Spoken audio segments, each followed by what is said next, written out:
윤석열 씨가 그 골프를 많이 치러 다녔다고 그랬잖아요. 네. 갑자기 우리가 골프를 칠 때 도청을 하기가 어려워요. 그런 자리를 통해 가지고 좀 롯데리아에서 사람들 만나듯이 의심이 드는 거예요. 조각을 맞추다 올라가 보면 네. 마지막 윤석열 대통령에게 당신 뭐라고 지시했어? 라고 하면은 이거 잡힐 수밖에 없는 겁니다. 하지만 그래도 워낙 촉박하니까 네. 이래서 빨리 신병을 확보해야 된다는 거예요.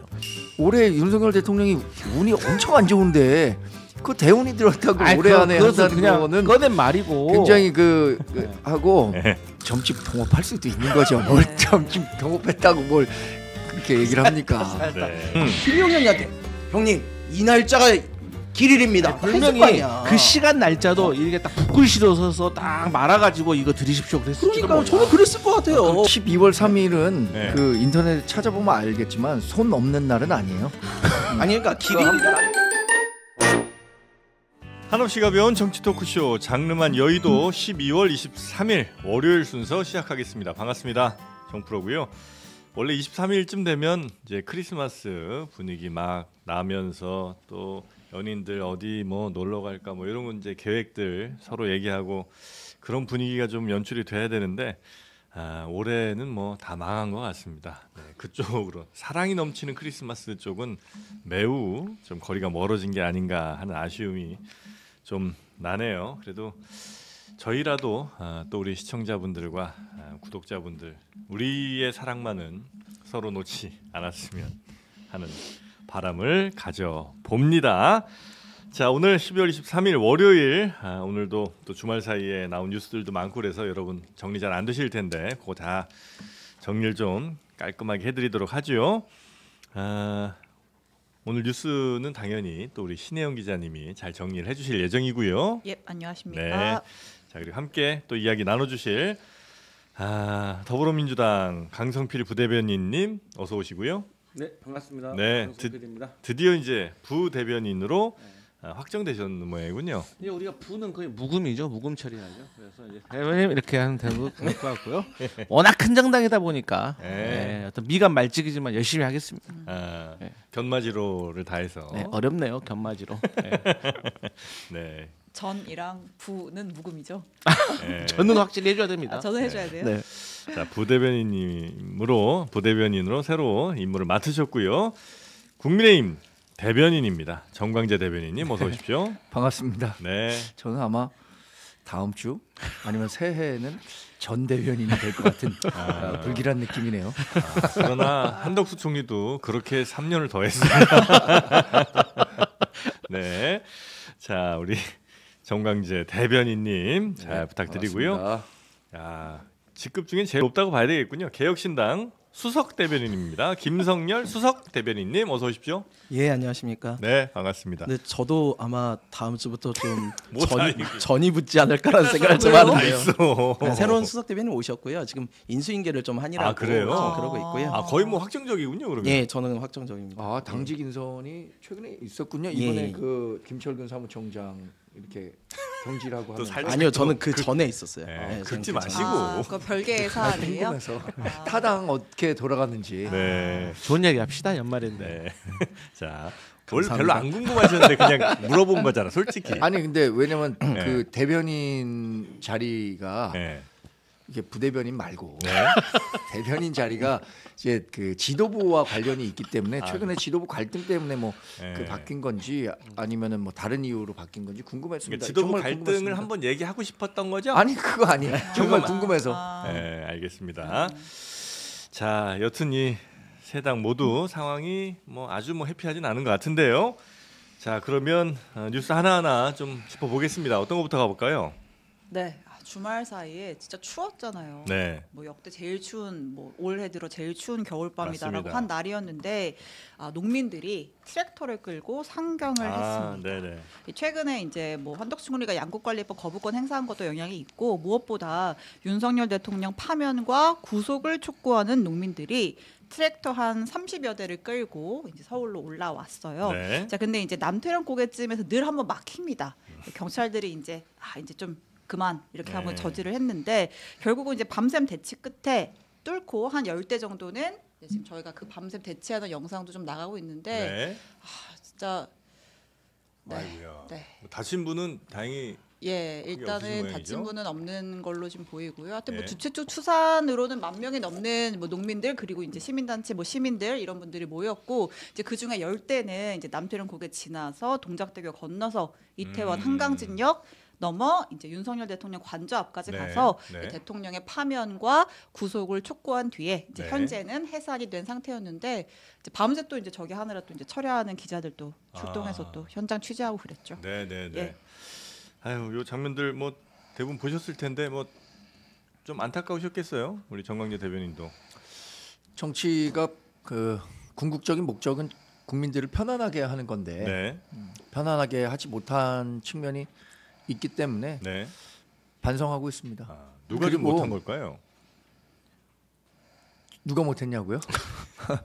뭐 정치를 하는 분들이 다 못한 거죠. 모두가. 뭐 네. 결정적인 계기는 뭐 계엄 사태 이후에 네. 이런 그 전국의 소용돌이가 있었지만 네. 그 전에도 정치가 이렇게 편안하지 못했잖아요. 뭐 굳이 얘기한다면 또 민주당이 무리하게 뭐 여러 국정에 대한 회방을 놨다 그래야 되나?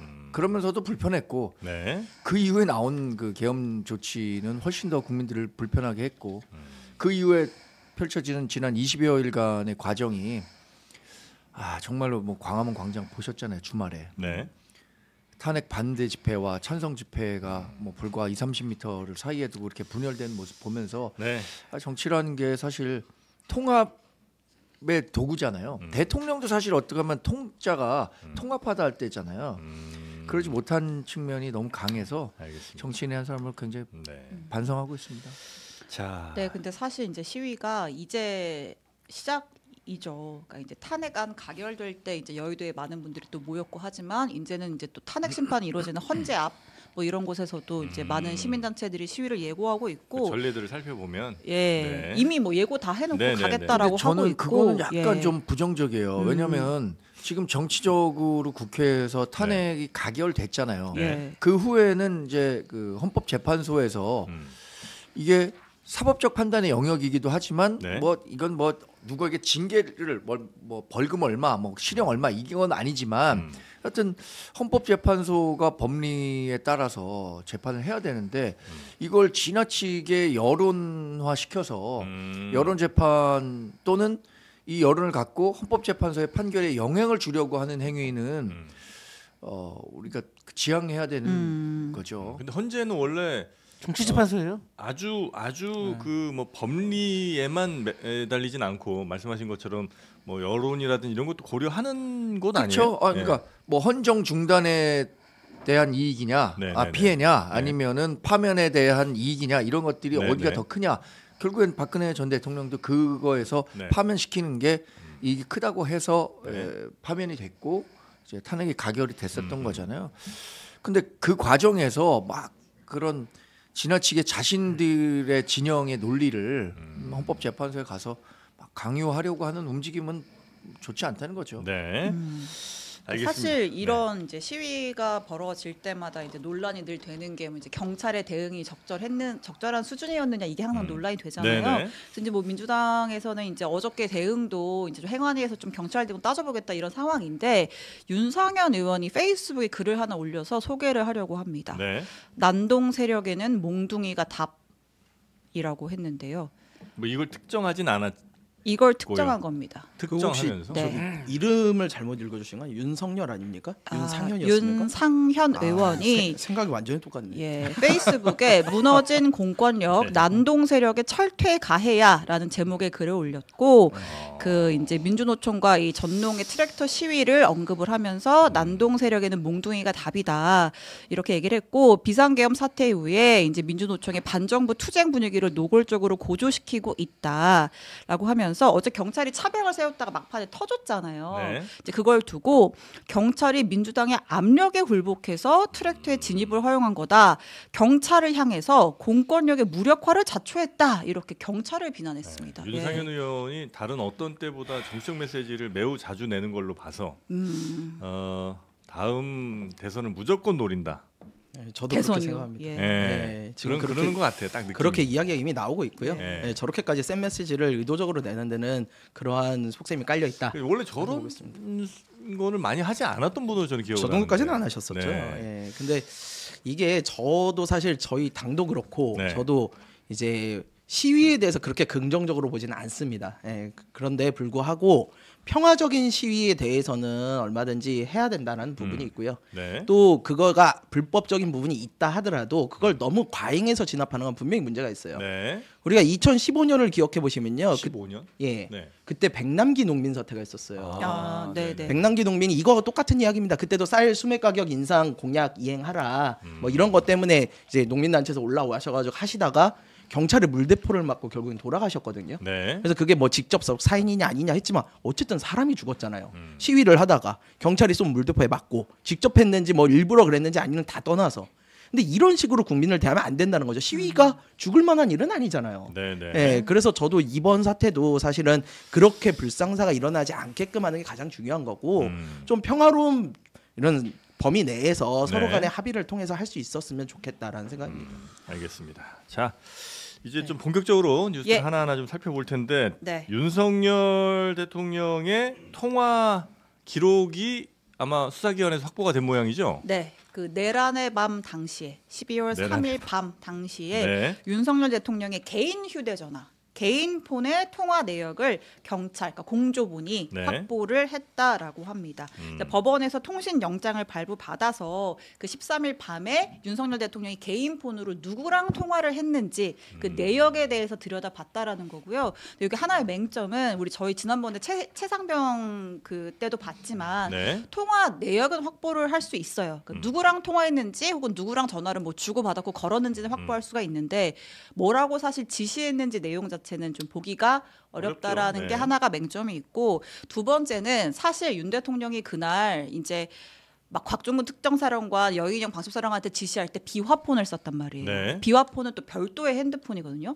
여기는 서버가 그냥 일반 개인 폰은 통신사 가가지고 영장 발부받아서 받으면 되는데 네. 이 비화폰의 통화 기록은 경호처 안에 있는 서버에 있단 말이에요. 근데 우리 지난번에 그 경호처 압수수색 들어갔을 때 막아가지고 실패했잖아요. 네네. 근데 그거 내역까지는 아직 확보를 못했지만 어쨌든 이 경찰과 공조본이 이제 수사의 스텝을 밟아가고 있는 과정이다. 네.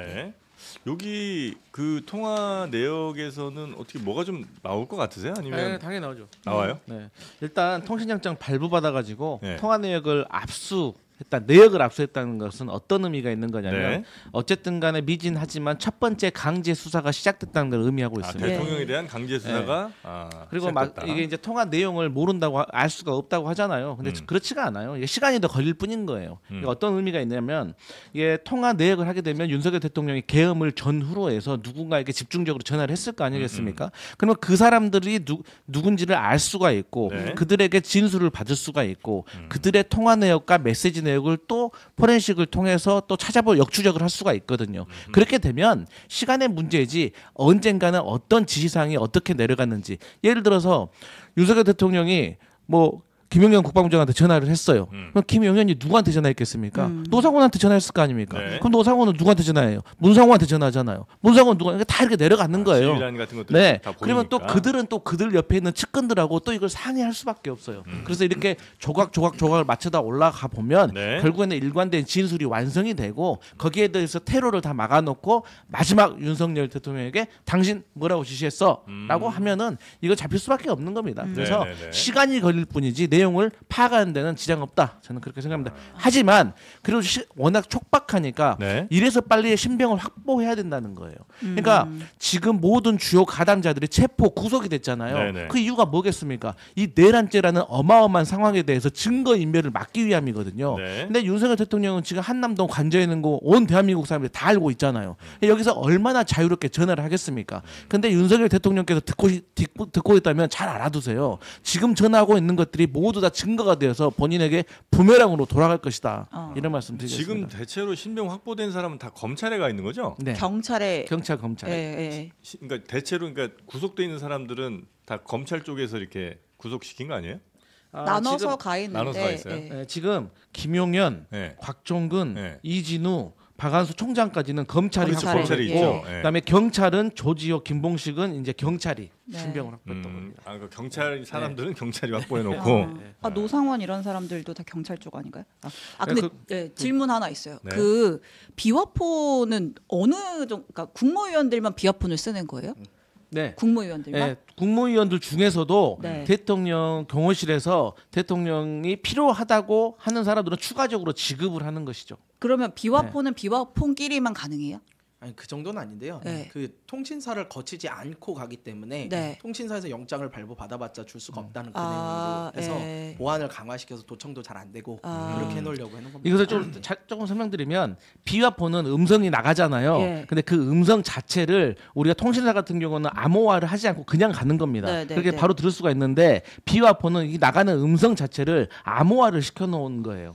그리고 그 자체가 폐쇄망을 쓰기 때문에 이게 통신사하고 다른 거죠. 통신사는 다 오픈되어 있잖아요. 우리 서로가. 근데 본인들의 채널만 쓴다는 거지. 쉽게 말해서 무전기를 암호화시켜서 쓰는 겁니다. 그러니까 제가 네. 이 질문을 왜 드렸냐면, 그러니까 추경호 원내대표는 그냥 비화폰이 없고 그냥 개인 폰을 쓸 거 아니에요. 근데 지금 이제 윤석열 대통령이랑 추경호 원내대표가 어느 정도로 그 당시 어느 시점에 통화를 몇 번 했는지도 좀 밝혀야 할 부분인데.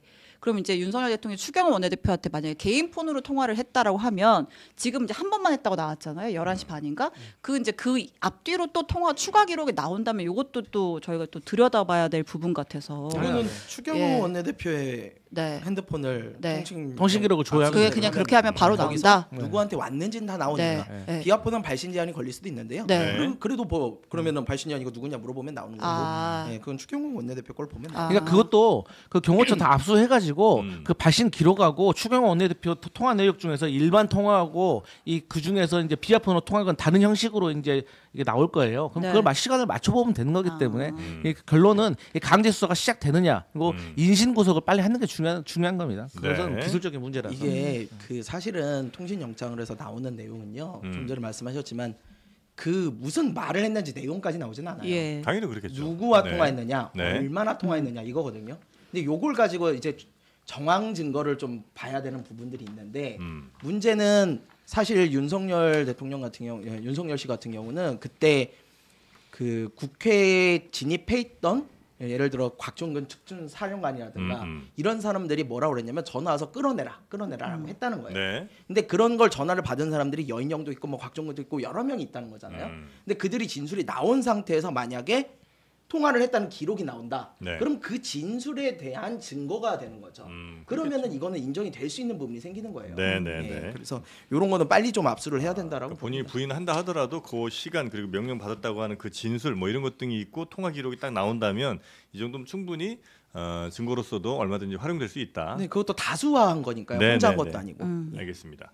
자 그리고 그 네. 비상계엄 당시 그 원래는 이제 국무회의를 통해서 비상계엄을 이제 선포를 해야 되잖아요. 네. 근데 그것도 이제 하자가 많다는 이런 이제 결론이 나왔죠. 예, 그러니까 지금 경찰이 뭐 이제 신변 구속하기도 하지만 네. 뭐 참고인 조사하든 아니면 뭐 비공개 조사해가지고 뭐 한덕수 원안대행도 가서 불러다가 조사하고 뭐 했잖아요. 네. 아 한덕수 원안대행 가서 조사했군요. 아무튼 이제 다 조사를 하면서 그 계엄 선포 직전에 열렸던 국무회의 참석자 총 12명 중에 10명 조사를 마쳤대요. 네. 빠진 2명은 윤석열, 김용현 둘 빼고는 네. 나머지 10명을 다 조사를 했다라는 거죠. 자, 그랬더니 어떤 결론에 이르렀냐? 당시 국무회의가 계엄을 선포하는 과정에서 열린 국무회의가 절차적으로 위법하다라는 결론을 내렸다라는 거예요. 왜냐? 국무회의를 하면 회의록을 써야 됩니다. 네. 근데 회의록이 없었죠. 그 회의록 작성을 행안부 소속 의정관이 담당을 하는데 애초에 그 사람을 그 회의에 참석시키지 않았대요. 네. 자, 그다음에 이제 다 이제 회의를 하고 나면 국무위원들 다 심의하고 서명을 해야 되잖아요. 그 절차도 밟지 않았다라는 거예요. 네, 네, 그래서 네. 이게 계엄 자체가 절차적으로도 큰 문제가 네. 있었다라는 점이 확인됐습니다. 네. 물론 이제 언론에서도 이미 뭐 이 비슷한 기사들이 나오긴 했습니다만 경찰 국수본에서 이건 이제 결론을 내린 것이니까 예. 네, 좀 더 신뢰성이 좀 높아지긴 하겠네요. 네. 이렇게 만약에 비상계엄이란 이 참 큰 일을 결정하는 데 있어서 국무회의조차 거치지 않았다면 이거는 뭐 죄 질이 더 훨씬 안 좋아지는 거라고 그러니까 뭐 봐야 되겠죠. 계엄과 관련해 갖고 네. 위헌 위법적이다. 이 부분도 지금 대통령실은 그렇지 않다라고 주장하고 있는 거고 더욱이 뭐 내란과 관련한 문제는 가당치 않다라는 얘기를 하고 있는 과정에서 네. 사실 이 계엄을 선포하는 과정에서 국무회의가 제대로 이루어졌는지 안 이루어졌느냐는 아마 탄핵 재판에서 굉장히 부수적인 문제가 될 것 그런가요? 같아요. 뭐 그렇지 않을까요? 이 문제는 처음부터 대통령 탄핵에선? 탄핵 과정에서 이 문제가 차지하는 비중은 그렇게 크게 작용하지 않을 것 같다 이거죠. 뭐 예를 들어 지금 형사 재판이 내란과 좀 다를 수 있지만 뭐 내란과 뭐 이게 위헌 위법적인 계엄이냐 선포였느냐 이거를 다루는 과정에서 절차 아마 대통령실에서는 절차 이거는 대통령 권한이기 때문에 국무회의에서 얘기한 다음에 내 의견만으로도 할 수 있다라는 의견을 제시할 게 뻔하거든요.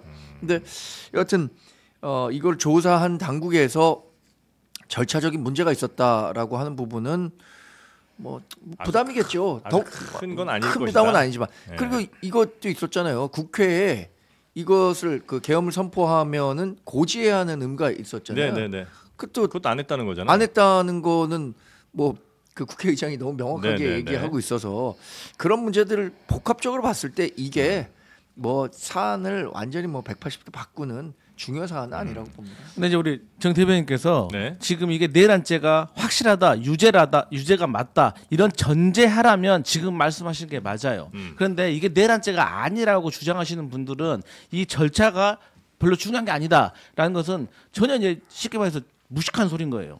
왜냐하면 네. 우리가 형사소송법 할 때도요 검사가 이 공소 유지를 하잖아요. 네. 이때 증거라든지 진술이라든지 이런 것들이 절차적으로 이게 지켜지지 않잖아요. 그럼 공소 기각이에요. 그러니까 우리 법치주의에서는 그렇게 재판이 되어 있어요. 그러니까 죄를 지은 게 거의 확실하지만 확실하지만 예, 그 절차가 절차를 잘못되면 잘 지키지 못했다는 이유로 그냥 무죄가 되는 그렇기 경우들도 때문에 있다. 최근에 이 수사기관과 관련해 가지고 네. 검찰이 수사해야 된다고 주장했던 이유 중에 하나가 음. 이 공소 유지를 경찰이 해봤느냐는 거예요. 그러니까 이게 증거 수집이라든가 고지라든가 여러 가지 절차에 있어서 네. 경찰은 결론은 송치를 하잖아요 검찰한테. 그러니까 검찰이 그걸 받아가지고 수사보다는 그런 걸 체크하는 거거든요. 그런 차원에서 절차적으로 매우 중요하다는 거예요. 그리고 이 군인들도 사실 일반적으로 이 절차가 중요하지 않다고 생각을 하기 때문에 네. 이 군인들도 이번에 주축이 되었을 때 이 절차를 국무회의로 되게 쉽게 생각했던 것 같아요. 그래서 이번에 계엄 사태가 빨리 해제되고 실패로 간 두 가지 이유가 저는 있다고 세 가지 정도 이유가 있다고 보는데 네. 첫 번째는 이 국무회의가 막상 하려고 하다 보니까 절차가 중요한 거예요. 그러다 보니까 국무회의 정족수를 맞추기 위해서 사람들은 오기를 기다렸고 네. 그러다 보니까 작전 시간이 10시였는데 11시까지 밀린 거고 그다음에 헬기를 띄워야 되는데 날씨가 안 좋아서 헬기가 늦게 떴다는 점. 네. 그래서 국회에 늦게 도착했다는 것. 그리고 마지막으로 요즘 군인들의 이 정신무장이 내가 왜 민간인들을 내가 왜 국회의원 의원들을 내가 잡아야 되지? 이게 허락이 안 되는 거예요. 납득이. 네, 네, 네, 그래서 네, 네. 이런 것이 있기 때문에 절차적으로도 상당히 중요하고 그러니까 이 회의록이 없었다는 것은 1차적으로는 한덕수 국무총리가 잘못한 겁니다.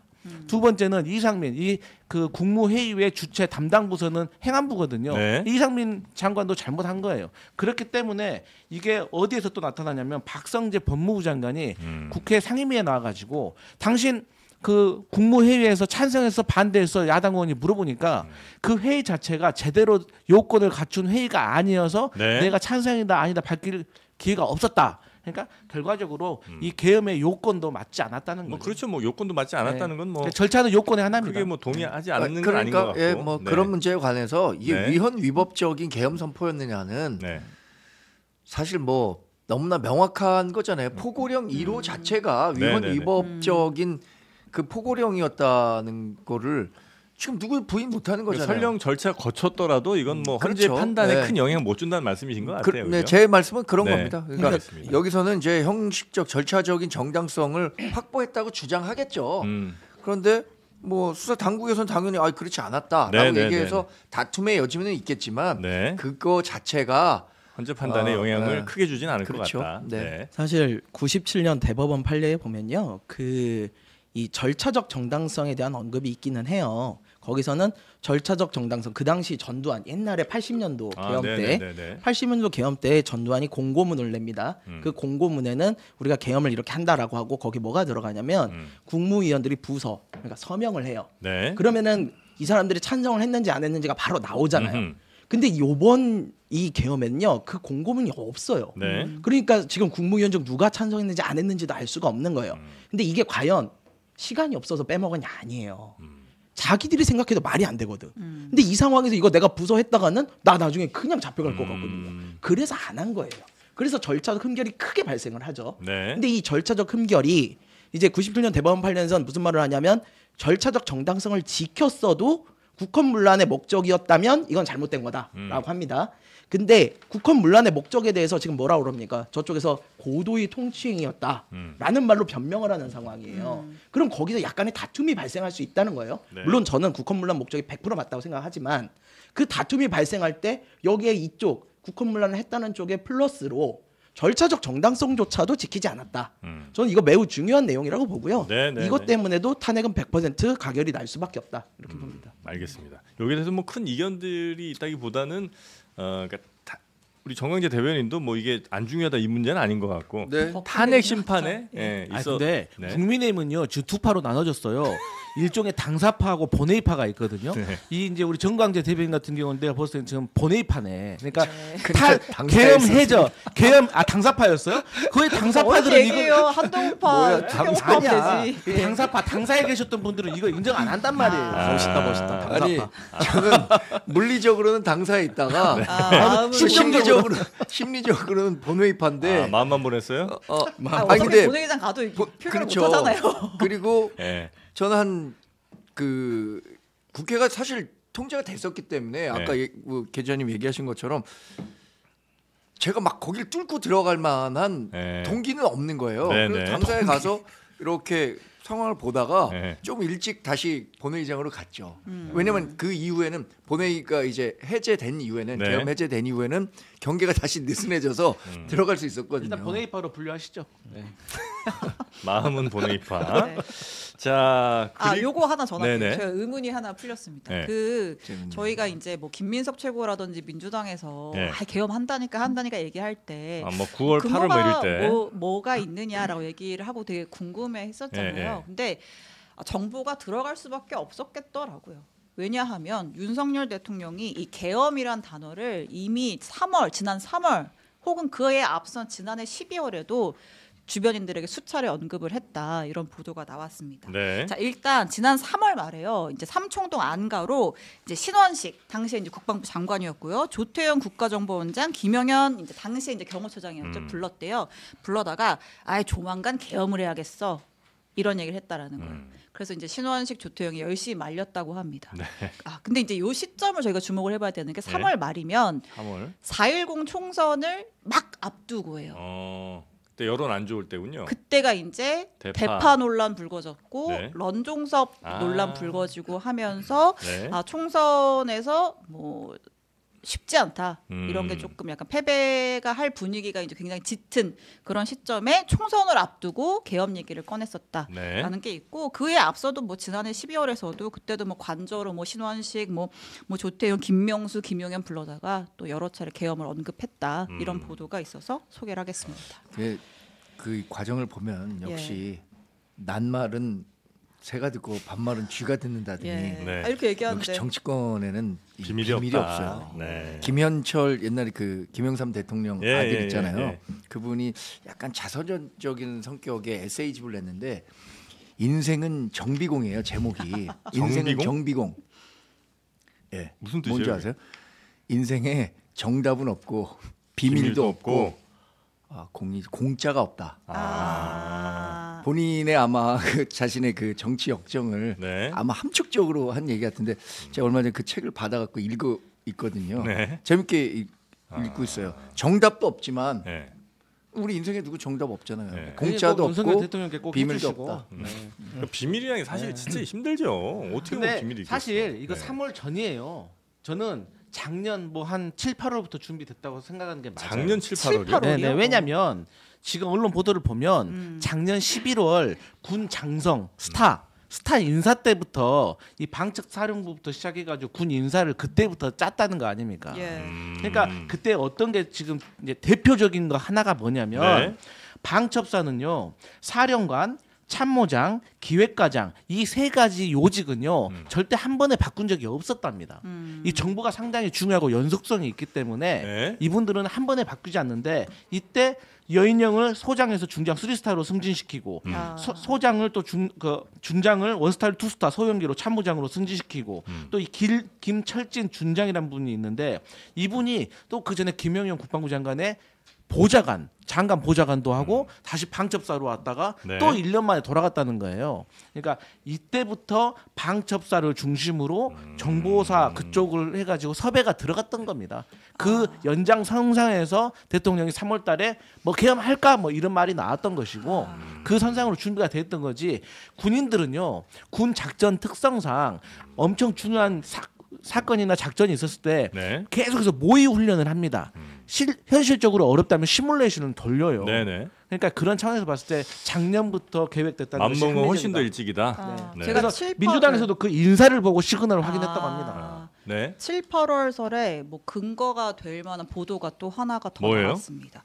그 이제 8월에 말씀하신 대로 이제 군인사도 있었지만 네. 신원식 국방장관이 갑자기 8월 12일자로 이제 안보실장으로 발령이 났어요. 그때 그랬죠. 네, 그래서 갑자기 왜 특별히 국방부 잘못한 것도 없는 장관을 왜 것 같은데. 바꾸지?라고 했고 네. 그 김용현 안 치려고 그런 거 아니야? 네. 뭐 이제 그런 해석들이 나왔었잖아요. 근데 뭐 이제 그것도 있었겠지만 또 무슨 얘기가 있냐면 그러니까 7월달에 네. 그 블랙 요원 리스트 유출된 사건 기억나시죠? 작년 7월. 예, 네. 그게 정보사에 소속되는 군무원이 조선족한테 뭐 팔아넘겼다 이거잖아요. 맞아요. 그래서 정보사를 혁신해야 한다라고 해가지고 정보사 혁신 뭐 TF처럼 이렇게 회의를 했대요. 네. 그래서 거기에 나온 결론이 뭐였냐면 문상호 사령관을 인사조치하자라는 거예요. 정보사령관이니까. 워낙 이제 책임도 큰 일이고 그렇죠. 워낙 원래 이제 밑에서 잘못하면 이제 예. 윗대 우두머리가 물러나잖아요. 예, 윗분이 물러나잖아요. 그래서 그래야죠. 이제 문상호를 교체하자라는 결론을 내부적으로 내린 그 직후에 갑자기 신원식을 보내버린 거예요. 근데 또 그때 예. 문상호 그 사령관이 다른 그 정보 그 여단장하고 소송을 합니다. 소송. 맞아요. 이제 그래가지고 하극상 논란이 예, 하극상 예, 논란이 예, 있어가지고 예. 그래서 결론은 문상호는 옷 벗게 되어 있는 상황이었어요. 예. 근데 그 옷 벗게 된 그 어떤 어려운 상황을 예? 이제 노상원이라는 그 정보 사령관, 그러니까 김영현의 끈을 잡은 거죠. 살아남기 위해서. 네. 네. 그 이제 이름이 너무 이렇게 복잡하게 많이 나오니까 좀 그렇긴 한데 하여튼 문상호가 이번 저 계엄에 있어서도 굉장히 핵심 키맨 중에 한 명이죠. 그래서 정보사령관. 이제 그 자리를 유지를 네. 했고 네. 유지를 하니까 이제 김용현, 노상원, 문상호로 이제 이루어지는 그 이제 네. 지휘 삼각 체계가 연대가 유지될 네. 수 있었다. 네. 사실 그게 정말 이해가 안 갔죠. 예. 정보사에서 블랙리스트가 이제 유출이 되면 블랙 요원들. 블랙 예. 요원들의 예. 리스트가 유출이 되면 무슨 일이 벌어지냐면 수십 년간 맺어왔던 휴민트가 다 끊어져요. 맞아요. 네. 예, 그럼 대북 정보나 이런 걸 더 이상 얻을 방법이 없다는 거죠. 그럼에도 불구하고 그런 큰 일이 벌어졌는데 정작 정보사령관 내비두고 다른 사람들에 대한 인사를 한다. 이거 자체가 사실 이상했던 거예요.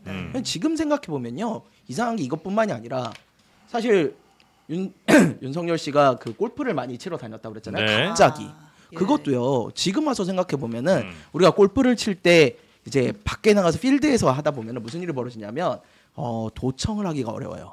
도감청이 어려워요. 그러다 보니까 아니 진짜로 원래 골프를 좋아하던 사람도 아니고 트럼프가 당선될 걸 예견해가지고 한 것도 아닐 거고 그렇다면 그런 자리를 통해 가지고 좀 롯데리아에서 사람들 만나듯이 예, 그런 식으로 아니 정말 그랬을 거는 저는 의심이 드는 거예요. 그리고 또 하나가 드론 사건 그 무인기 평양에 예. 저는 그거 정말 확실하게 좀 봐야 된다고. 그 외환이야 외환. 예, 왜냐면은 예? 이 사람들은 이미 머릿속에 계엄을 할 생각이었어요. 음. 그런데 계엄의 명분을 잡아야 돼. 맞아. 그 명분을 위해서 북한에 대해서 계속 자극을 한 거죠. 도발을 한 거예요. 근데 제가 보기에는 긴장 고조. 북한이 이걸 뭐 알고 있었나 트윗이에요? 봐. 어쨌든 반응을 안 해버렸죠. 사실 독재자에게 있어서요. 자기 머리 위에 무인기가 날아온 건 정말 심각한 문제예요. 네네네. 그런데도 불구하고 반응을 세게 안 했단 말이에요. 그러니까 이런 것들이 다 지금 생각해보면 정말 큰 그림을 그리고 있었던 게 아닌가. 정말 소름 끼치는. 물론 이제 확인을 좀 더 해봐야 되겠습니다만 추정입니다. 대북 뭐 풍선이든지 아니면 뭐 대북 확성기 혹은 무인기 보내고 이런 것들이 결국은 북한의 도발을 끌어내서 비상계엄의 명분을 만들려고 한 거 아니냐는 의혹은 뭐 좀 나오고 있죠. 네, 아니요, 저는 근데 이거 이건 팩트예요. 그래서 네. 그때 합참의장 김명수 합참의장이랑 작전과장이 네. 강하게 반대 안 했으면 도발했을 수도 있어요. 진짜로요. 예. 북한이 아니 우리가 네. 원점 타격을 원점 지시했잖아요. 타격. 김용현이. 네네. 왜 오물풍선 오는데 안 쏘냐고. 네네. 그러니까 그 합참 의장이 안 된다고 너무 위험하다고. 네, 그거 그리고 그 아래 나왔죠. 과장까지 해서 그 막은 거예요. 그 오물풍선에 대한 원점 타격은 뭐 주장한 사람의 논리가 있고 그것을 네. 반대한 사람의 논리가 있는 거죠. 음. 그리고 예를 들어서 과거에 뭐 연평도 포격 때 네. 우리가 원점 타격에 대한 입장을 확실히 밝혔음에도 불구하고 그러지 못했던 적들이 많았어서 네. 이건 군대 내에서도 이견이 있을 수 있는 영역이기 때문에 이걸 뭐 지금 뭐 비상경을 야당에서 위한 주장하는 것이다. 것처럼 뭐 외환을 일으켜 갖고 그러니까 북한을 일부러 도발시켜 갖고 이게 1950년 6.25 전쟁과 관련해서도 비슷한 얘기 많았잖아요. 특검으로 밝혀냅시다. 이승만 대통령이 네. 남침을 유도하기 위해서 일부러 뭐 개성에서 몇 번의 군사 작전을 했고 이런 것과 같은 맥락에서 나오는 네. 그 추측성 아니면 또 뭐 억측성이기 때문에 이게 뭐 실제 이루어지지도 않았고 관련해서 조사가 이루어진다면 뭐 조사의 필요성은 있다고 생각하지만 그렇게 지금 여기서 단정적으로 얘기하고 또 아까 골프를 치면서 계엄령을 얘기했을 것이다라는 것도 좀 근데 왜 갑자기 아직까지는 707 특전 과한 임무단하고 얘기죠. 골프를 친 거예요? 그분들이 창문 깨고 국회 들어왔잖아요. 그러니까요.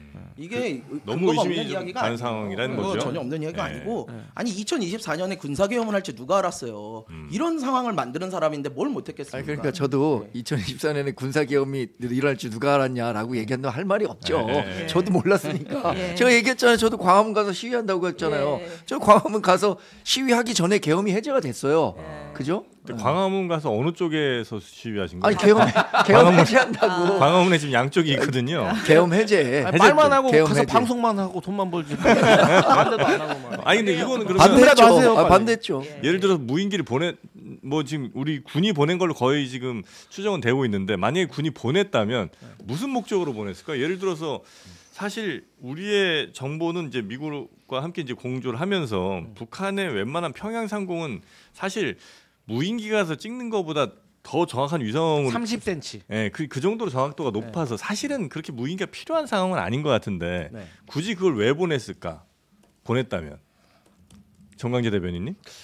보냈다면? 비슷한데요? 보냈다면 뭐 그 김정은 국방위원장에게 좀 경고 메시지? 뭐 경고 메시지를 줄 그 수도 있는 정도는 거고. 있을 수 있다. 글쎄 저는 이게 맨 처음에 부각된 게 김용현 장관이 국회에 나와서 뭔가 답변하는 과정에서 지금 네. 지금 NCND 그랬잖아요. 네. 맨 처음에는 몰랐다. 몰랐다 그랬죠. 우리가 보냈나요? 네. 이런 네. 그 연출을 네, 했었잖아요. 네, 네, 네. 제가 그래서 그거 보고 정말로 그걸 알면서도 저렇게 했다면은 아카데미 나무주연상감이다. 지금 이렇게 나무주연상 후보에 얘기했었는데. 올랐어요. 그래요? 왜 걔 몇 어떻게 개- 이루어지냐 그리고 막 또 그 특전사가 2명이 대통령하고 골프 치고 나니까 너무 감격해가지고 대통령이 나랑 골프 쳐줬다고 감격했습니다 막 그렇게 여튼 말했잖아요. 연말 김용현 시상식에 전 유력 후보예요, 국방장관은 네. 이에 응당하는 책임을 지면 되는 겁니다. 네, 네, 여기 뭐 알겠습니다. 그거와 알겠습니다. 관련해서 네. 아무튼 인상 평가까지 할 네. 필요는 없는 거고. 정보사 관련해서는 좀 철저하게 좀 수사 내지는 좀 개혁 혁신이 필요할 것 같은 게 지금 사조직 같은 게 운영이 됐다라는 그러니까 거 근일 수 아니에요? 있던데 그게 뭐예요? 그러니까 이제 사조직이라는 게 있을 수 있나? 김용현 예. 노상원, 네. 민간인 노상원, 그다음에 이제 문상호 현 정보사령관이 있고 그 밑에 정보사 안에 뭐 수사 1단이라고 원래 있나 봐요. 근데 그건 공식 조직인데 그게 아니고 수사 2단이라고 해서 그 육사 출신이면서도 이제 같이 근무했던 이제 부서가 겹치거나 하는 사람들끼리 이제 촘촘한 그물망처럼 네. 일종의 사조직을 형성을 해서 음. 여기에 들어가 있는 사람들이 뭐 구삼해준장, 이제 소위 말하는 탱크 부대장 이런 사람들 네. 이 쭉 어떤 이제 자기네 나름대로의 직함을 맡았고 이 사람들이 그 계엄이 선포되던 12월 3일 선포되기 훨씬 전인 저녁 6시에 그 판교에 있는 이제 정보사령부 100여 단에 다 모여가지고 계엄 준비를 했다라는 거죠. 그러니까 이제 이거를- 움직인 거예요, 철저하게. 예. 그때 과거 11.12 사태 하나회하고 비교를 해보면 그때 하나회가 이번에 용연파 그리고 용연파가 더 발전해가지고 말씀하신 수사 2단이 된 거고 네. 하나회 그때 당시에는 30 경비반에 모여 있었는데 이번에는 판교 정보사 100여 단에 모여 있었던 거예요. 그리고 그때는 수방사 대령이 우리 멋진 정우성이 나왔던 그때 정우성이 수방사령관으로 나오잖아요. 서울에 네. 보면서 네네네네. 그래갖고 그 항명을 하잖아요. 너 와! 그러니까 안 가잖아요. 마찬가지로 이번에도 이 정보사 100여 단에 모여있던 사람들이 다 명령 불복종으로 자신들의 직속 상관한테 보고도 않고 거기 가 있었던 거예요. 그런데 제가 한번 그 조직도를 그려봤거든요. 네. 그러니까 윤석열 대통령 아래 김용현이 있었고 예. 김용현 아래 노상원이 있고 노상원 아래 노상원은 민간인이죠. 그렇죠. 민간이니까 전직 전 정보사령관. 정보사령관. 안산시 모범 역술인. 역술인 일명 햄버거 보살. 그다음에 이제 노상원 아래 현직 정보사령관 문상호가 문상호. 있고 이 문상호가 좌우 날개를 펼쳐가지고 예. 정대령이 있고 김대령이 있습니다. 아. 근데 이분들이 다 햄버거 회동에 1차에 있었던 사람인데 네. 이 문상호의 좌측 날개인 정대령이 이번에 햄버거 회동은 내란의 네. 기본 실행 준비 단계였다. 네. 국민 여러분 죄송합니다. 아. 양심 고백을 하셨죠. 예. 그래도 이제 처벌은 면치 못합니다. 정리를 더 깔끔하게 네, 하셨네. 정대령님 아셔야 됩니다. 예. 정대령이 네. 검찰 가서 진술한 그렇죠. 말이죠. 예. 그리고 정대령과 이 김대령 아래 네. 이 세 명의 중령이 있습니다. 네. 그러니까 얘네들이 다 육사 출신들이어가지고 예. 정보분과에 있었던 거예요.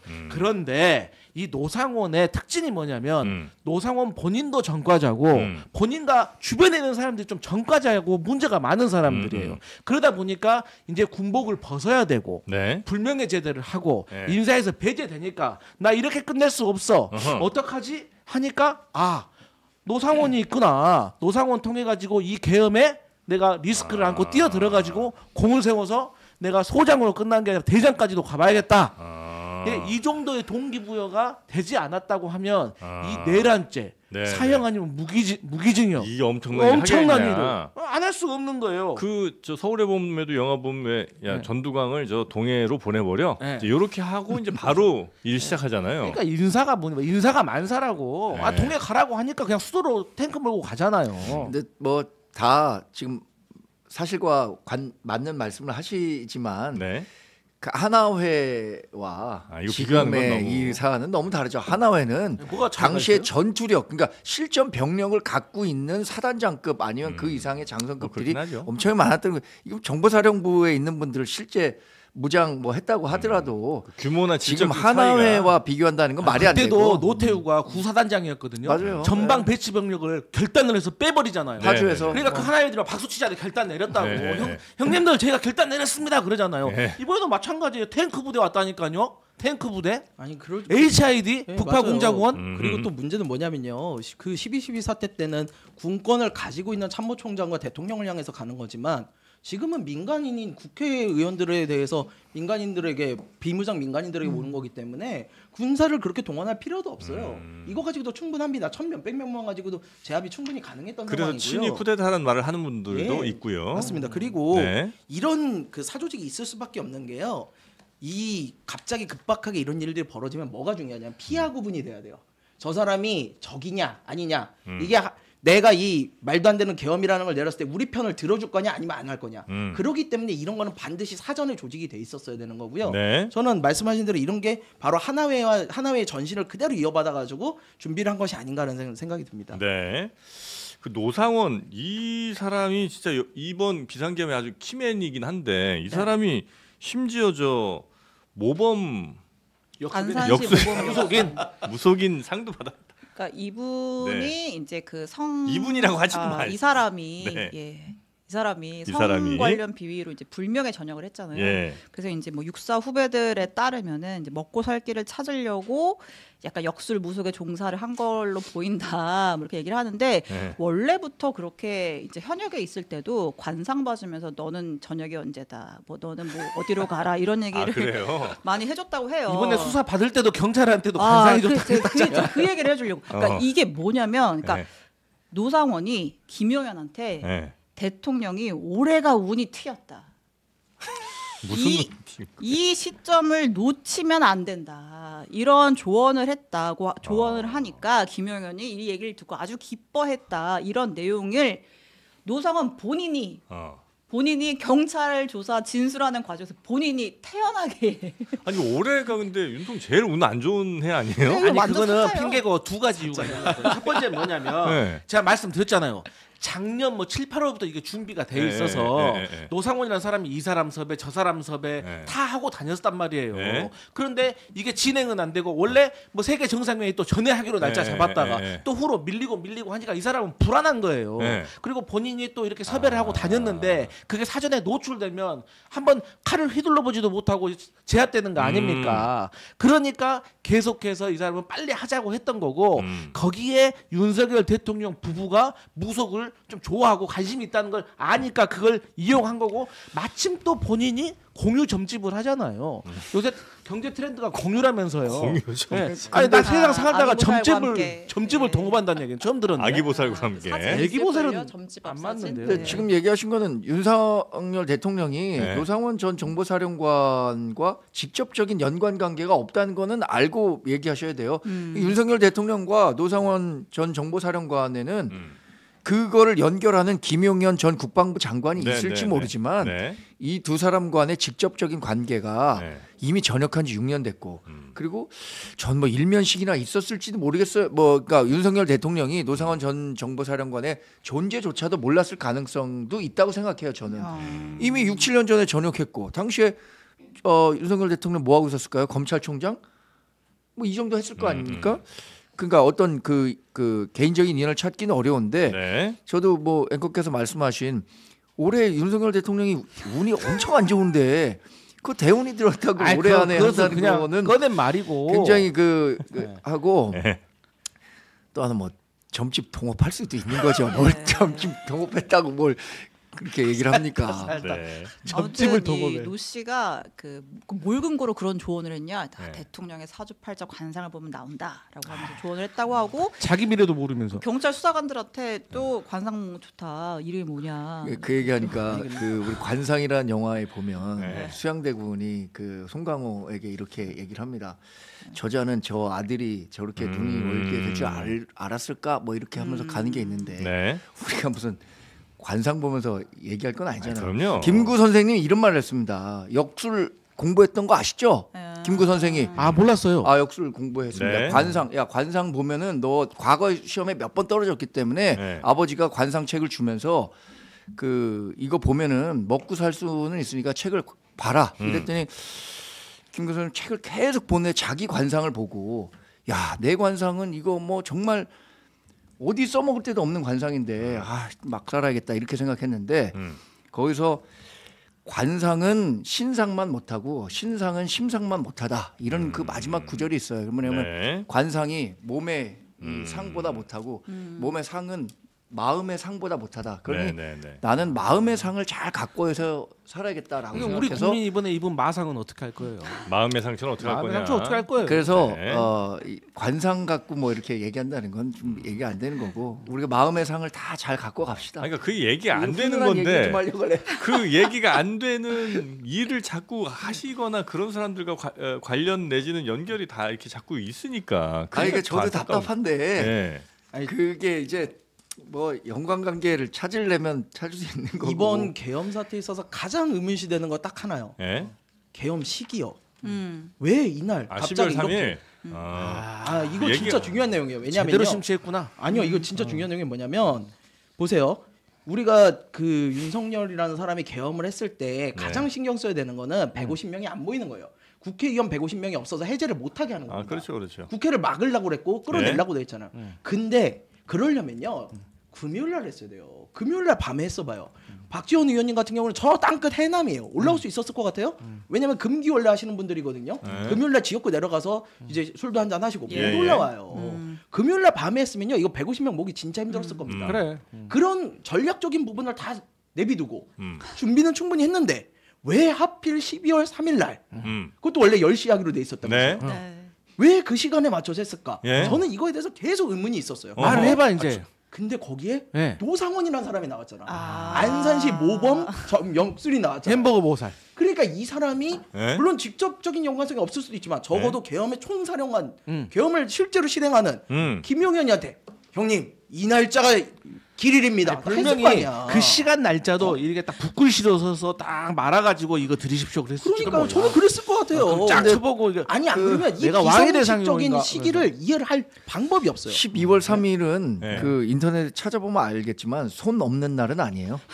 아니 그러니까 그거 한번 길일이라 나중에 찾아볼 사람들이 아니 그 12월 3일 날뭐 영수장 얘기하니까 아, 이게 아니, 무슨 갑자기 무슨 소리? 그리고 사실 사람 집중시켜 놓고 이런 게 있습니까? 오신 거예요 지금. 그리고 사실 시기가요. 이런 시청자 시기에 여러분 대해서 죄송합니다. 저처럼 막 금요일 밤에 이렇게 하면 됩니다. 이런 게 오히려 윤석열 씨한테는 안 먹혔을 수도 있어요. 반대로 이날 내가 사주를 봤더니 이날이 기가 막힌다. 이랬으면 더 먹혔을 수도 있어요. 난 더 궁금한 게 실제로 그런 게 더 궁금한 김건희 여사는 알았을까? 아니라니까. 김건희 여사는 모르겠어요. 아침에 이거 오늘의 운세 오늘의 그러니까. 오늘 몇 점 이거 있잖아요. 오늘은 70점입니다. 근데 김건희 여사님 알았으면 경고 저기 망정하지 마세요. 건진도 알고 천궁도 알고 뭐 아이. 다른 분들도 다 여쭤봤을까 막 이게 물어봤을 거 음모론식 얘기 예. 그만하고 예, 이제 예. 정통 갑시다. 우리 아무리 가벼워도 자꾸 네. 이게 손 없는 날까지 여기 따지면 그만까지 안 되니까. 갑시다. 아니 손바닥에 네. 왕자를 쓰고 나온 있잖아요. 사람을 내가 어떻게 믿겠냐고요. 자, 그래서 이제 대통령에 대해서 네. 출석 요구서 발송하는데 예. 안 나갑니다 나와요. 지금. 어떻게 안 합니까 아니, 이거? 그러니까 25일에 일단 이제 2차 소환 네. 통보했는데 25일에 나오지 않을 가능성이 좀 높아 보이죠. 네. 하지만 장르만은 그날도 생방송을 하죠. 네. 근데 일단 그 네. 소환에 응하지 않는 거에 앞서서 네. 헌재 서류는 받아야 될 거 아니에요. 헌재 서류 받아야죠. 예, 이제 탄핵 심판 시작합니다라고 근데 이제 그것도 안 서류 받죠, 보낸 지금. 건 받아야 될 거 아니에요. 네. 자, 노무현 전 대통령은요. 그 국회에서 탄핵 소추안 가결된 다음 날 받았어요. 박근혜 전 대통령은 그 당일에 받았어요. 아. 근데 윤석열 대통령은 지금 며칠 지났습니까? 9일, 9일이 10일 다 지났는데 되고 있죠. 예. 네, 아직도 받지 않고 있고 그래서 이제 헌재가 어차피 이거 다 뭐 전 국민이 다 아는 사안이고 이거는 송달된 걸로 간주한다라고 볼지를 이제 오늘 이제 발표를 할 걸로 아마 좀 예상이 근데 되고 있고요. 25일에 오전 10시에 공수처로 출석해라 이렇게 지금 통보를 했다는 거죠? 네. 25일이면 크리스마스 날. 예. 눈썰매 보내달라 이런 거 아닙니까 지금? 근데 사실 이제 현재 탄핵 서류 이렇게만 다 알고 있잖아요. 네. 근데 이게 이제 답변 요청서하고 준비 명령서가 있는데 네. 이 준비 명령서가 되게 중요한 겁니다. 아. 이게 뭐냐면 헌재가 윤석열 대통령한테 너 이 서류 준비해. 라고 말을 하는 건데 네. 그 서류가 계엄 포고령 1호 그다음에 계엄 전에 있었던 국무회의 회의록 이거 가지고 오라는 거예요. 그러니까 윤석열 대통령은 당연히 수령하지 하고 싶지 않겠죠. 그런데 야당과 많은 국민들이 더 분노하는 점은 뭐냐면 윤석열 대통령의 64번째 생일 축하 꽃바구니는 받았다는 거예요. 그러니까 지금 야당의 지지자들이 야 이럴 수가 있어? 그래 알았어. 그러면 탄핵 서류 심판 서류를 그 꽃바구니에 넣어서 공조본이 갖다 주면 되겠네. 그러면 1타 2 쌍피 이거 아니야. 아, 생일 이런 조롱이 나오는 꽃바구니도 거예요. 보내고. 네, 꽃바구니는 받았다고 하니까. 아, 꽃바구니 아래 좀 깔아가지고 꽃을 깔아가지고 드리면 되잖아요. 그 꽃을 딱 열어보는 순간 뜨아 이런 거. 아니면 디올백에다 넣어가지고 같이 주던가. 아하. 많이 갔네 또 흐르던 길에. 자꾸 조롱만 하려고 네. 합니까 여러분? 그러니까 아, 좀 근데 받긴 받아야 되잖아. 안 받으니까 이런 얘기하는 거 아니에요? 본질에 집중하시죠. 저는 받아야 된다고 생각합니다. 예. 아. 네, 받아야 된다고 생각하고 예. 전 뭐 지금 아직은 제가 당 대변인 자격을 유지하고 있지만 네. 처음부터 이렇게 말씀드렸어요. 윤석열 대통령이 검찰에만 20년 넘게 있었고 네, 검찰총장 네, 네, 지냈습니다. 네. 그리고 본인이 갖고 있었던 뭐 정치적 아이콘 이건 공정과 상식의 복원 이거였고 네. 법의 지배를 누구보다도 우리 그 국민들께 얘기했었던 분인데 이 사법적 절차에 정당한 이유 없이 회피하는 양상을 보이는 것 자체가 좋은 모습이 아니라고 생각해요. 그렇죠. 저는 그러니까 이재명 대표도 지금 송달 받았잖아요. 이자 그 네. 재판과 관련해서. 네. 그러니까 뭐 우리가 정치하다 보면 서로 욕하면서 배운다고 하는데 이재명 대표도 뭐 재판 지연 엄청나게 했던 거 모든 사람 다 알고 있는 거 아니에요? 그러니까 그거에 대해서 우리가 비판했었던 것만큼 그분들도 우리한테 야 너는 그렇게 욕하더니 왜 그렇게 안 하냐라고 했을 때 우리도 얘기할 수 있으려면은 그렇죠. 재판에 성실히 임해야 되는 거죠. 재판 대통령이 절차에 이렇게 대해서. 안 받는데 뭐 또 예를 추가적으로 예. 과거 박근혜 대통령 사례를 예, 보면은 박근혜 대통령이 이제 헌법재판소 그 불출석을 하고 어. 그런 것들이 나중에 훗날에 이 대통령은 헌법 수호의 의무가 있는데 그것을 수호하지 않았다 판결에 따라 또 부정적인 영향을 줬다는 점을 참고로 윤석열 대통령에게 제가 알려드립니다. 자, 지금 댓글에서는 드론으로 보내보면 어떠냐는 아, 얘기까지 나오고 귀엽네. 있습니다. 제가 가볍게 말씀드리긴 했는데 예. 사실 이 송달이라는 거는 반드시 이루어져야 되기는 해요. 그럼요. 왜냐하면은 예. 그 재판을 받는 사람의 방어권을 존중을 해야 되거든요. 네. 근데 송달의 의미는 뭐냐면 네가 이런 재판에 지금 해당이 됐으니 준비를 해서 나와라라는 건데 지금 사실 그 의미는 이미 실행이 됐어요. 네. 우리나라에서 윤석열 대통령이 지금 탄핵 심판 받는 거 모르는 사람이 어디 있습니까? 음. 본인도 알아요. 그렇다면 이제 더 이상 이 시간 끌기에 끌려갈 게 아니라 오늘쯤에는 헌재가 송달 간주로 해서 바로 진행을 해야 된다고 봅니다. 네. 헌재가 그래서 뭐 아마 입장을 내는 걸로 알고 있는데 네. 이 송달에 관련해서 네. 그거 한번 좀 보도록 하고요. 네. 야, 특검 얘기해 볼까요? 특검 얘기 빨리 네. 한번 가볼까요? 네, 특검 얘기 넘어가겠습니다. 지금 이제 내란 특검, 김건희 특검이 이제 국회를 통과해서 이제 한덕수 권한대행에게 넘어가 있죠. 그래서 지금 이제 거부권 행사할지 말지 그 시한이 1월 1일인데 네. 민주당이 그때까지 못 기다린다. 내일까지 24일까지 결론 내라라고 음. 얘기를 했습니다. 한덕수 권한대행한테 네, 만약에 이거 수용 안 해, 거부권 써, 그러면 탄핵도 고려해라는 거고 네. 국민의힘은 이 특검은 국정을 마비시키려는 속셈이다 이렇게 맞서고 있거든요. 네. 잠깐 들어볼게요. 나라가 망하든 말든 국민이 죽든 말든 내란 수계의 화려한 복귀를 꿈꾸는 것이 아니라면 즉시 공포해야 합니다. 24일까지 상설특검 후보의 추천 의뢰 그리고 특검 공포가 이루어지지 않는다면 그 즉시 책임을 묻겠습니다. 특검 후보 추천권을 야당이 독점하는 것은 명백한 헌법 위반입니다. 유언적 요소가 명백함에도 거부권을 쓰지 않는 것이 오히려 헌법 위반입니다. 야당이 추천한 특별검사가 정부 여당의 15개 사건에 대해 수사를 하겠다는 것은 특검 폭거입니다. 네, 지금 양쪽에서 서로 법 위반이다, 헌법 위반이다 등등의 얘기를 좀 하고 있는 것 같은데 어떻게 지금 국민의힘의 이게 공식적인 입장이 한덕수 권한대행은 하면 안 된다는 거죠 지금? 거부권 써야 네, 된다. 국민의힘 네. 공식 입장은 권성동 원내대표가 어제 그 기자회견을 통해서 명확히 네. 밝혔습니다. 그 특검 후보 추천권을 야당이 독점한다. 이것은 사실 대통령제 국가에서 공무원 임명권과 관련해서 대통령이 권한을 행사한다는 것을 훼손했기 때문에 네. 위헌적 요소가 있다. 이거는 처음에 특검법 만들어질 때부터 계속 얘기했었던 건데 네. 이 부분에 대한 수정 없이 야당이 계속 무한 반복해서 했던 거기 때문에 저는 개인적으로는 이걸 지금 뭐 거부권 행사하고 안 하고 아까 얘기했잖아요. 탄핵 재판이 진행되는데 네. 유시민 그 작가 얘기대로 지금 쓰나미 오는데 조개 짚고 있을 일은 아니라고 생각하기 때문에 이거 뭐 거부권 행사하느냐 안 하느냐가 대세에 영향을 줄 거라고 생각하지는 않습니다만 네. 그런데 그래도 지금 국정을 책임진 정당으로서 이런 위헌적 요소가 아직 해소되지 않은 사안에 대한 네. 선례를 만들어 버리면 네. 다음에도 부담이 되기 때문에 이러지 않아야 한다라는 논리를 갖고 있는 거예요. 저는 뭐 개인적으로는 다른 그 중요 사안들에 오히려 집중하는 게 좋지 않을까라는 생각을 특검의 갖고 있습니다. 대상이 수사 대상이 정확하게 대통령일 거 아니에요. 그러면 내란 특검, 예. 내란 특검은 그리고 이제 심지어는 그 한덕수 권한대행도 어쩌면 그 관련된 사람 수사 대상일 수도 당연히 있을 거고 네. 총리니까. 아니 그러니까 제의 요구를 한다는 거는 네. 원래 그걸 제의 요구권이 그 쉽게 얘기해서 거부권이라고 얘기하는 거지만 제의 다시 한번 의논해 보라는 거잖아요. 네. 이번에 6개 법안에 대해서도 다시 한번 여야가 머리를 맞대 갖고 이렇게 제의 요구를 하니 논의해서 다른 법안을 수정안을 갖고 와봐라라는 얘기니까. 네. 근데 지금 이렇게 수정안을 갖고 오라고 한다라도 민주당에서 거기에 응해 갖고 수정안을 갖고 오겠습니까? 이거 아마 이번에 거부한다고 하더라도 무한 반복될 거예요. 네. 그러면 제가 말씀을 드릴게요. 상설특검은요 찬성 210표입니다. 그러니까 국민의힘에서도 18명이 찬성했어요. 네. 그럼 지금까지 이 정부 들어서 25번의 거부권을 행사할 때마다 가장 첫 번째 이유가 뭐였습니까? 여야 합의해서 오라고. 합의했잖아요. 그러니까 상설특검은 그렇죠. 네, 지금 그러면 얘기하는 건 그러니까 내란 특검과 우리도 김건희 여사 특검. 24일까지 기다린다는 첫 번째 조건은 상설특검이에요. 첫 번째 조건은 이거 혼동되면 안 됩니다. 네. 지금 민주당이 한덕수 권한대행한테 탄핵할 수 있다. 그러니까 탄핵 당하기 싫으면 상설특검 빨리 추천 의뢰하라는 거예요. 국회에다가. 네. 그 얘기인 겁니다. 그러니까 이건 거부할 명분도 없잖아요. 그 내란 특검 얘기가 아니고 아니 내란 상설 특검. 네, 그러니까 상설 특검에 네. 저 특검 후보 추천을 의뢰하라는 게 네. 내일까지 하라는 그렇죠. 명령이라는 네, 거죠. 그게 탄핵 안 되면 탄핵이다. 네. 그런 것이고. 이건 여야 합의가 된 거니까. 된 거니까. 네. 일반 특검과 김건희 특검은 네. 이걸 가지고 지금 24일까지라고 못 빤 건 아니에요. 네. 이것은 사실 제가 봤을 때 헌법재판관 임명을 좀 보고 네. 해결해야 될 일인 거고 24일 날까지 하라는 건 상설 특검에 네, 대해서 네, 빨리 네. 추천 의뢰해라. 이겁니다.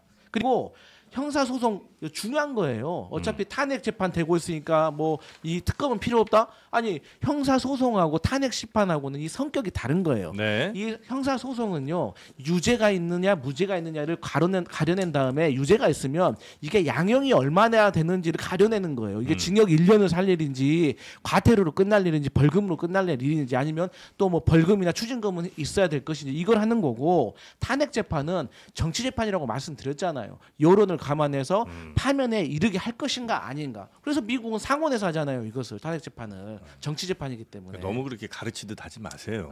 정강기 대변인도 나이 다. 저 딴 데 보고 얘기했어요. 다 알고 있는 내용인데 그러니까 아까 뭐 정치 재판이라고 하는 건 뭐 정치적 성격이 가미된 재판이지 정치 재판이라고 할 수는 없는 거죠.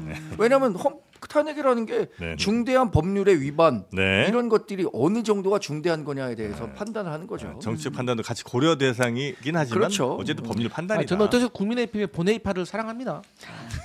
어쨌든 탄핵이라는 거는 결과적으로 네. 행정처분이에요. 그러니까 네. 대통령이라는 사람을 누가 징계하거나 내릴 수가 없다 보니까 파면을 하기 위해서 하는 게 탄핵이거든요. 네. 그래서 탄핵과는 별도로 반드시 특검은 가야 되는 상황이에요. 그냥 특검이 안 가는 것도 우스운 게요. 지금 당장 지금 국수본이나 뭐 검찰이나 다 대통령 신병 확보하려고 그러잖아요.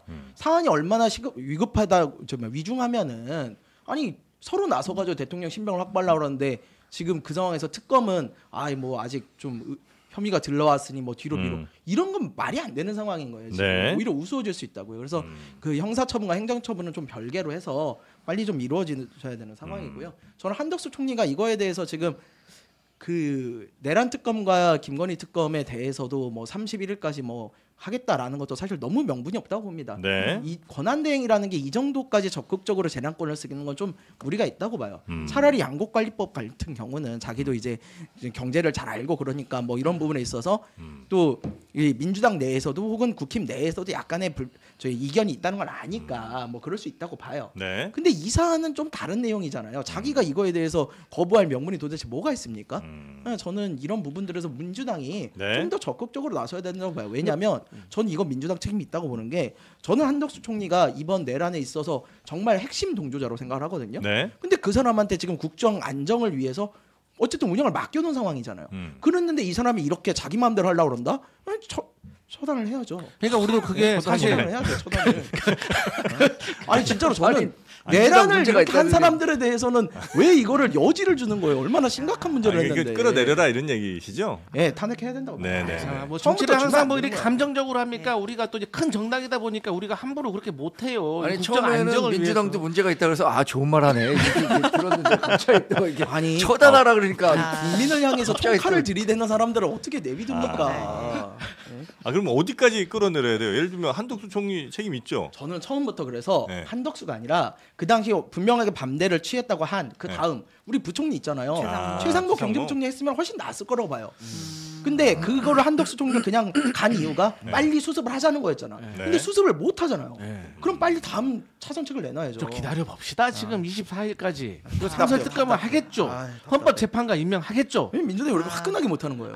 우리가 또 이제 국정 안정, 해외 신임도 뭐 여러 가지에서 우리 이재명 대표가 결단 내린 거 아니 아닙니까? 벌써 정권을 쥔 게 아니에요. 지금 탄핵이 진행 중인 거라고요. 왜 정권을 쥔 것처럼 행동을 하냐? 비상계엄을 막지 못해 죄송합니다. 네. 헌재 재판관들 인사청문회가 지금 오늘부터 합니다. 그죠? 네, 오늘 내일 그 네. 3명의 후보자에 대한 인사청문회가 열리고요. 네. 이제 국민의힘은 불참을 하고요. 그러니까 보니까 지금 26일부터 본회의가 잡혔더라고요. 그래서 아마 이제 좀 일사천리로 좀 처리를 할 예정으로 보이고. 네. 근데 권성동 이제 권한 대행이 만약에 3명 추천안 통과되면 이제 권한쟁의 심판으로 다툴 거다 이랬거든요. 그러니까 이제 총리한테 임명 권한이 뭐 없다 이런 취지인 것 같은데.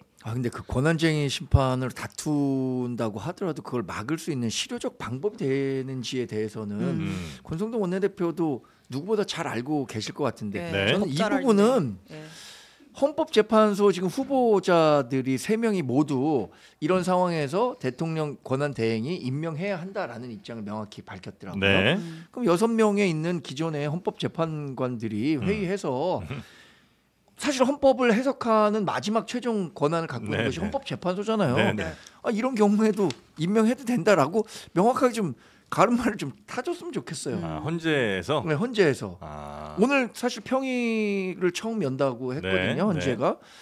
거기서도 관련한 논의를 한다고 했으니까 관련한 논의에 대한 결론을 좀 내줬으면 근데 좋겠어요. 이제 권성동 원내대표도 사실 법률가인데 왜 이런 말을 했는지 모르지만 이 많은 법률가들이 뭐라고 말하냐면 권한쟁의 심판은 후속 요건이 성립하지 않는다 그래요. 이것은 그러니까 정부 기관만 하는 거지 정당이 할 수 있는 일이 아닙니다. 이거 알면서도 그냥 던진 거예요. 네. 그게 한덕수 압박용이에요. 그게 한덕수 압박용이라고. 거부권 쓰라. 예, 아, 저는 그래서 더 지금 임명하지 한덕수에 말라. 대한 예, 그 예. 임명하지 말라는 거고요. 실제로 권한대행이 임명한 사례가 있어요. 2017년에 황교안 권한대행이 그렇죠. 이선에 헌법재판관 임명을 했어요. 제대로 하시네. 네. 아니, 사례도 굳이 있고. 또 얘기를 하자면 제가 아직은 네. 당 대변인으로서 굳이 얘기를 하자면 네, 그건 네. 탄핵 인용된 이후에 네. 일어난 일이다. 아니 탄핵 아니, 인용과 그게 떠나가지고 3월 10일 탄핵 인용 이후에 음. 이 결론이 난 거니까 그거 뭐 말씀하실 수 있는데 아니, 거기에 대해서 그러면 또 차이는 있다라는 걸 제가 네. 말씀드리는 거예요. 차이는 있으나 권한대행이 임명을 할 수는 있느냐 없느냐의 문제이기 때문에 말씀을 드리는 거고요. 네. 그다음에 지금 이 헌재 임명은요. 네. 적극적 재량권이 아니에요. 그러니까 이 사람이 대통령이 만약에 추천을 해서 임명하는 거라면 권한대행이 못할 수도 있어요. 근데 이 사람들 지금 3명은요. 국회 몫이에요. 그러면 이거는 소극적 재량권, 즉 쉽게 말씀드려서 형식적으로 사인만 하면 되는 거라는 거예요. 네. 이미 국회에서 했으면 대통령이 사인만 하면 되는 상황이에요. 그럼 권한대행이 이걸 못할 이유가 뭡니까? 그리고 또 탄핵 인용 이후에 했단 말도 이게 착시 효과고 말도 안 되는 소리예요. 왜냐하면 탄핵 그 이선의 재판관의 임기가 공교롭게도 탄핵 이후였기 때문에 그때 임명을 한 거지 탄핵하고 전혀 상관이 없다는 점을 말씀드립니다. 알겠습니다. 자, 하여튼 헌법재판관 3인에 대한 인사청문회가 오늘 야당 단독으로 진행이 되고요. 요 이야기까지만 전해드리면서 또 잠시 후에 뭐 추미애 의원 그리고 부승찬 의원이 출연을 합니다. 특히나 이제 추미애 의원 같은 경우는 윤석열 내란 진상 조사 단장이라 아마 관련된 이야기를 좀 더 깊게 나눌 수가 있을 것 같고요. 부승찬 의원 같은 경우는 이 HID 요 이슈에 대해서는 또 전문 분야니까요. 뭐 거의 얘기. 제가 국방부 출입할 때 국방부 대변인이었는데 부승찬 네. 대변인. 그렇죠. 아이고. 오래 하셨죠, 참, 대변인. 이런 인연으로 네. 몇 번에 전에도 한번 뵀어요. 의원 된 다음에. 네. 재밌는 인연입니다. 네. 남아서 같이 방송하세요. 자, 그러면 오늘 세 분은 여기서 보내드리고요. 잠시 후에 추미애 의원부터 한번 모셔보도록 하겠습니다. 세 분 대단히 고맙습니다. 감사합니다.